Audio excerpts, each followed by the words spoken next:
Hello and welcome. In this video we shall cover class 10th Footprint Without Feet books 5th chapter. Name of the chapter is Footprints Without Feet. This is an extract, or I would say this is a summary of an entire novel.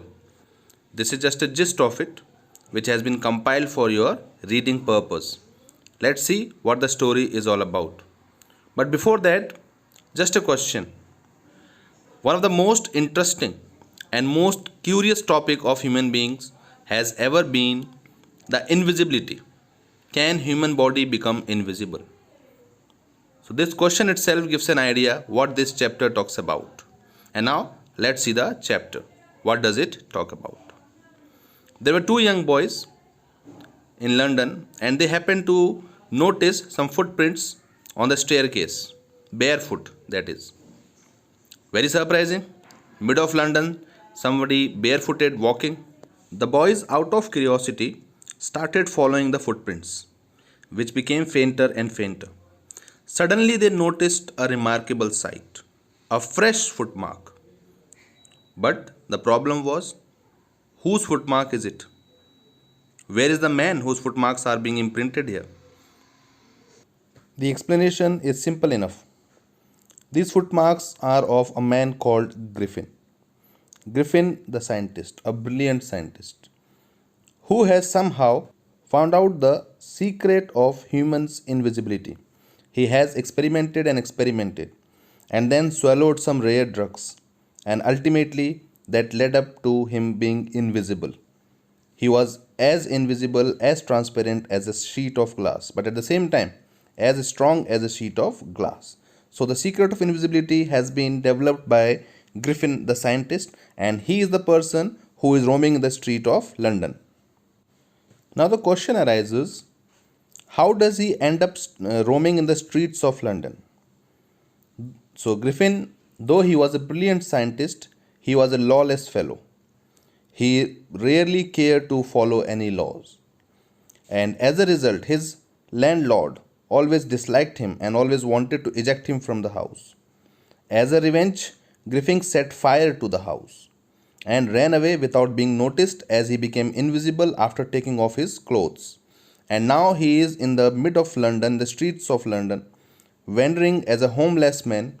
He doesn't have clothes, he doesn't have money, and it's chilling cold outside in London. So it's not easy also for him to keep roaming like a wanderer. But very soon he realized it's not going to be easy. It was chilling cold, biting cold outside there. He quickly understood he cannot survive if he keeps roaming without clothes in the streets of London. So he made up a plan that he would get into a store when nobody is there at the closing time and would take some clothes and put up a get up, and then he could easily be seen also and he could roam in the streets. So he waited for everybody to get out of a store as all the employees, all the customers, as the closing time came. He quietly entered as he was invisible, went inside the store, put on an overcoat, shoes, hat, everything, and then he found a place where there was a heap of quilts and he felt sleepy. He slept off there because he was so tired. Everything was going fine. If only Griffin had managed to wake up in time, all night have been well. But that was not the case. He kept sleeping, and when he woke up, actually some of the workers, some of the employees of the stores have already entered. Griffin was in tension and he started running away. The workers, the employees, they thought a thief has entered the store at night and might have stolen some things and running away now. The employees also gave him a chase. They ran after him to catch him.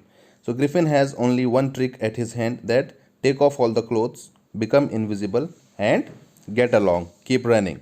So that's what he did. Again he escaped. He took off his clothes once again and was invisible once again and again escaped the place without being caught. Now Griffin made up another plan, that he needed to get into a theatrical shop where he would get all kinds of get-up, all the disguise that he want to, and he selected a shop and he entered the shop without being noticed because he was invisible. Went inside the shop, took up all the things that he needed. He even took a false mustache, even took a false nose, hat. He needed to cover the area from his shoulder to his neck because that was empty.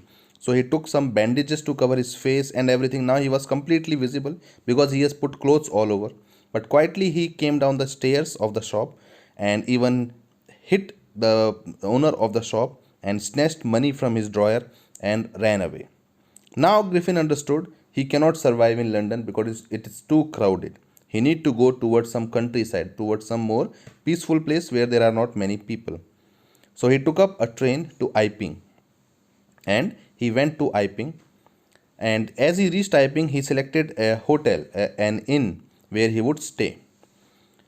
The landlady of the hotel was very happy to receive a guest in this weather because this was winter and there are hardly any guests coming to the hotels.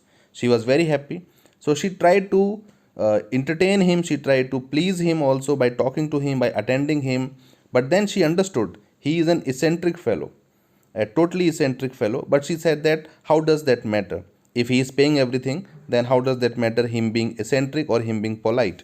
That hardly makes any difference.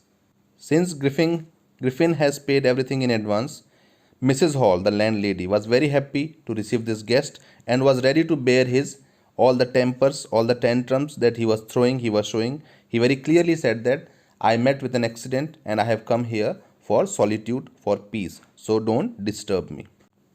Very soon, Griffin ran out of all the money that he had stolen. Now he did not have money to pay to Mrs. Hall as well.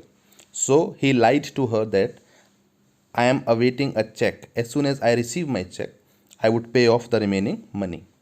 Mrs. Hall also understood, okay, yes, he may be paying because he is the only guest in the hotel and he has already paid some money in the advance. Let it be. But soon after that, very curious episodes have started taking place in Iping. And one of such victims of those curious episodes was the clergyman of Iping. What happened there? He noticed some sound at night, at early morning, and he and his wife both, they noticed some sound and they thought that perhaps somebody has broke into their house. So they came down staircase and wanted to see who is it. He took a club in his hand, a strong stick in his hand, and he climbed down the staircase. He opened the door and shouted, but nobody was there. And he was very sure that he has heard some sounds. And then he noticed that his drawer is open and money has been stolen. But he couldn't find anybody. Whole day that clergyman kept on saying, this is one of the most extraordinary affairs I have seen in my life. Meanwhile, back in the hotel, Mrs. Hall and her husband, they woke up early in the morning and they were surprised to see that the Griffin's room's gate is open, which is normally always locked. This is first such instance when the door is totally open. They took it as an opportunity to sneak in because he has been very suspicious. The news has spread all over that the clergyman has been robbed and some curious incidents have already taken place. So they sneaked in, they went inside his room quietly, but to their amazement, the room was empty. Mrs. Hall, she touched the bed and it was cold, which is an indication that nobody slept over it, or perhaps somebody woke up early. His clothes, his hat, all scattered there on the floor, and there was nobody to be seen. Suddenly, Mrs. Hall noticed that the hat on the bed, that was kept on the bed, started raising up, and it came towards Mrs. Hall. Somehow she managed to escape. Then she heard a close sniff close to her ear, as somebody has just passed her. This was very surprising. And then suddenly there was a chair in the room, and that chair started coming towards Mrs. Hall, as if it wanted to hit Mrs. Hall. She ran away. She was frightened and she ran away. The door at her back closed. She was surprised and she thought that this chair where her mother used to sit is revolting against her. And she thought perhaps this is done by Griffin. He has put some spirits in her furniture, and all these things are taking place because of this suspicious man.